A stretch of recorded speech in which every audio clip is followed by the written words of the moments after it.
walks around Baltimore, collecting some of the most gripping stories you will ever see. The faces and the stories of people all over Baltimore. In Focus's Dakari Turner walked with the people running the project on their very last outing. Dakari? Yeah, Kelly, the project itself is called Up Baltimore, a play on a similar project in New York. Across Baltimore, north and south, east and west, there are plenty of stories to tell. They are the stories of the people who run the project. They want the world to know. Okay, great. Thank you so much. I'll be back. Wait, you went to what kind of class? That is really great. He studies and watches. How is it? Is it okay? Careful to observe subtle and otherwise unseen clues. He's a hunter.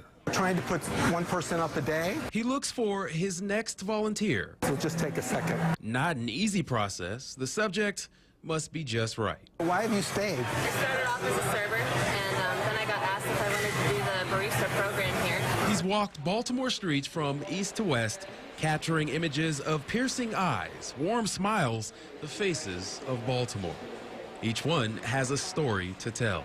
People tell me what I consider very private things about their lives. It's a project called Up Baltimore. And this was the first guy, you know, at Rondona. From his studio on the north side of the city. But there's something very intense and almost angry in his eyes. Joe Rubino and project assistant Miriam Bashedmi picked through a bevy of snapshots that Joe's taken. This is her third dog, and she's had to put two of them to sleep. They're deliberate in their process, methodically looking for it. Pennsylvania Avenue used to be one of the jazz capitals of the United States. A story to tell, an affable way, or maybe a hidden pain. She said, well, my father abandoned me and my foster father abandoned me.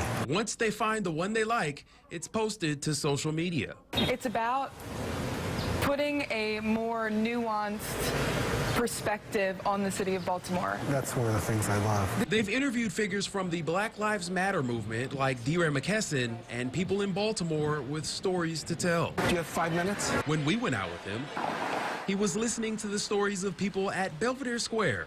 That's where he met Catherine Greenwood, a barista. So tell me how your appreciation of coffee has changed. I did a lot of research into how coffee affects the regions that it comes from, especially in Ethiopia, and how the Ethiopian coffee ceremonies, the effect that that has on gender.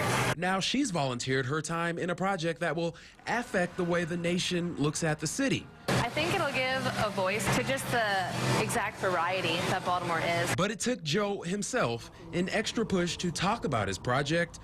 Ultimately, he says, it's not his voice he wants you to remember, but the voice of Baltimore. The goal of this project is really to sort of change the story that people tell themselves about Baltimore. And the only way that we can do that is if we let the people of Baltimore speak for themselves.